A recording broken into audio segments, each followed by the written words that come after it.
Hi hello ನಮಸ್ತೆ friends. Tomato ಬೇಳೆ ಸಾಂಬಾರು ಮಾಡೋದು ಹೇಗೆ ಅಂತ ತೋರಿಸ್ತಾ ಇದ್ದೀನಿ ಫ್ರೆಂಡ್ಸ್. ನಾನಿಲ್ಲಿ 100 ಗ್ರಾಮ್ ಆಗೋಷ್ಟು ಬೇಳೆ ತೊಗೊಂಡಿದ್ದೀನಿ ನೋಡಿ. ಒಂದು ಅರ್ಧ ಗಂಟೆ ಮುಂಚೆ ನೆನೆಸಿಟ್ಕೊಂಡ್ರು ಓಕೆ, ಬೇಳೆನ ಹಾಗೆ ಹಾಕ್ಕೊಂಡ್ರು ಓಕೆ. ಇಲ್ಲಿ ಒಂದು 1/4 ಸ್ಪೂನ್ ಆಗೋಷ್ಟು ಅರಿಶಿನ ಹಾಕ್ಕೊಂಡಿದ್ದೀನಿ, 1 ಸ್ಪೂನ್ ಉಪ್ಪು ಹಾಕ್ಕೊತಾ ಇದ್ದೀನಿ, ಮತ್ತು 1 ಸ್ಪೂನ್ ತುಪ್ಪನ ಹಾಕ್ಕೊತೀನಿ ಫ್ರೆಂಡ್ಸ್. ಇಲ್ಲಿ ನೀವು ತುಪ್ಪನಾದರೂ ಯೂಸ್ ಮಾಡಿ ಅಥವಾ ಎಣ್ಣೆನಾದರೂ ಯೂಸ್ ಮಾಡಿ. ಬೇಳೆಗೆ ಎಣ್ಣೆ ಅಥವಾ ತುಪ್ಪ ಹಾಕ್ಕೊಳ್ಳೋದ್ರಿಂದ ಬೇಳೆ ಬೇಗನೆ ಬೇಯುತ್ತೆ. ಈ ಥರ ಒಂದ್ಸರಿ ಮಿಕ್ಸ್ ಮಾಡಿಕೊಂಡು ಈ ಕುಕ್ಕರ್ನ ಕ್ಲೋಸ್ ಮಾಡ್ಕೊಳ್ಳೋಣ. ಈ ಬೇಳೆ 2ರಿಂದ 3 ವಿಸಿಲ್ ಬರಬೇಕು. ಈಗ ಸಾಂಬಾರ್ಗೆ ಒಗ್ಗರಣೆ ಮಾಡ್ಕೊಳ್ಳೋಣ. ಸ್ವಲ್ಪ ಎಣ್ಣೆ ಹಾಕ್ಕೊಂಡು ಒಂದು 1/4 ಸ್ಪೂನ್ ಆಗೋಷ್ಟು ಸಾಸಿವೆ, ಒಂದು 1/4 ಸ್ಪೂನ್ ಆಗೋಷ್ಟು ಜೀರಿಗೆ ಹಾಕ್ಕೊತಾ ಇದ್ದೀನಿ ಫ್ರೆಂಡ್ಸ್. ಇಲ್ಲಿ ನನ್ನ ಚಾನಲ್ನ ಯಾರೆಲ್ಲ ಸಬ್ಸ್ಕ್ರೈಬ್ ಮಾಡ್ಕೊಂಡೆ ನೋಡ್ತಾ ಇದ್ದೀರಾ, ಪ್ಲೀಸ್ ಸಬ್ಸ್ಕ್ರೈಬ್ ಮಾಡ್ಕೊಳ್ಳಿ, ಶೇರ್ ಮಾಡಿ, ಕಮೆಂಟ್ ಮಾಡಿ, ಸಪೋರ್ಟ್ ಮಾಡಿ ಪ್ಲೀಸ್. ಇಲ್ಲಿ ಕರ್ಬೇವಿನ ಸೊಪ್ಪನ್ನ ಹಾಕ್ಕೊತಾ ಇದ್ದೀನಿ ಫ್ರೆಂಡ್ಸ್. ಈ ಸಾಂಬಾರಿಗೆ ನೀವು ಸಾಂಬಾರು ಈರುಳ್ಳಿ ಇದ್ದರೆ ತುಂಬ ಚೆನ್ನಾಗಿರುತ್ತೆ. ಸೊ ನಾನಿಲ್ಲಿ ನಾರ್ಮಲ್ ಈರುಳ್ಳಿನ ಯೂಸ್ ಮಾಡಿದ್ದೀನಿ. 2ರಿಂದ 3 ಈರುಳ್ಳಿನ ದಪ್ಪ ದಪ್ಪ ಹಚ್ಕೊಂಡಿದ್ದೀನಿ ನೋಡಿ, ಇಷ್ಟು ದಪ್ಪ ಹಚ್ಕೊಂಡಿದ್ದೀನಿ. ಸೊ ಇದು ಬ್ರೌನ್ ಕಲರ್ ಬರೋವರೆಗೂ ಸ್ವಲ್ಪ ಫ್ರೈ ಆಗಬೇಕು.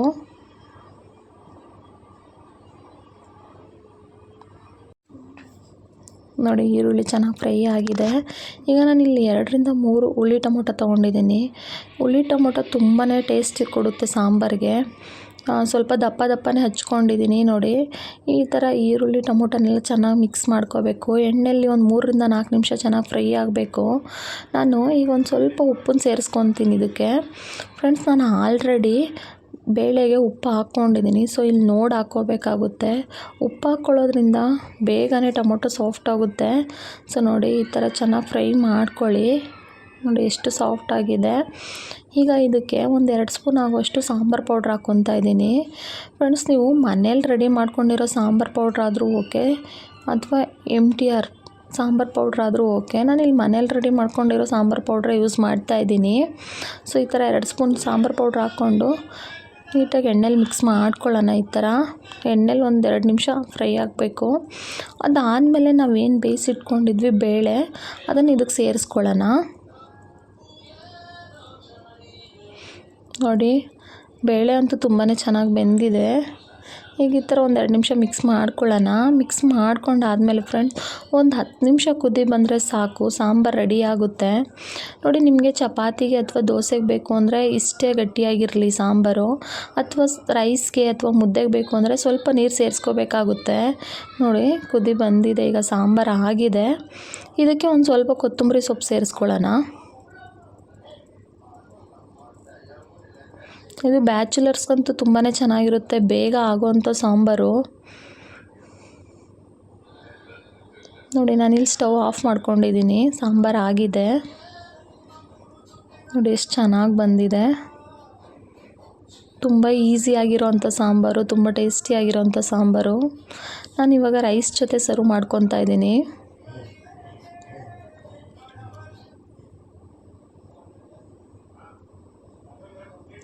ರೈಸು ಸ್ವಲ್ಪ ಸಂಡಿಗೆ, ಸ್ವಲ್ಪ ಉಪ್ಪಿನಕಾಯಿ ತೊಗೊಂಡಿದ್ದೀನಿ.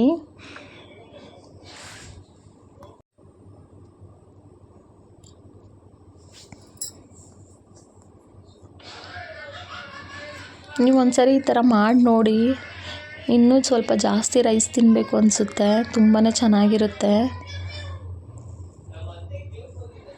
ನಾನು ಇದಕ್ಕೆ ಸ್ವಲ್ಪ ತುಪ್ಪ ಸೇರಿಸ್ಕೊತಾ ಇದ್ದೀನಿ. ತುಪ್ಪ ಸೇರಿಸ್ಕೊಳ್ಳೋದ್ರಿಂದ ಇನ್ನೂ ಸ್ವಲ್ಪ ರೈಸ್ ತಿನ್ನಬೇಕು ಅನಿಸುತ್ತೆ, ಅಷ್ಟು ಚೆನ್ನಾಗಿರುತ್ತೆ ಈ sambar.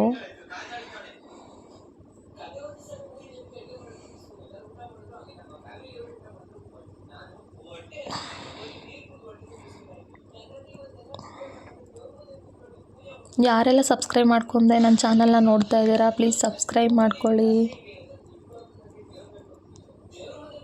Thank you so much friends.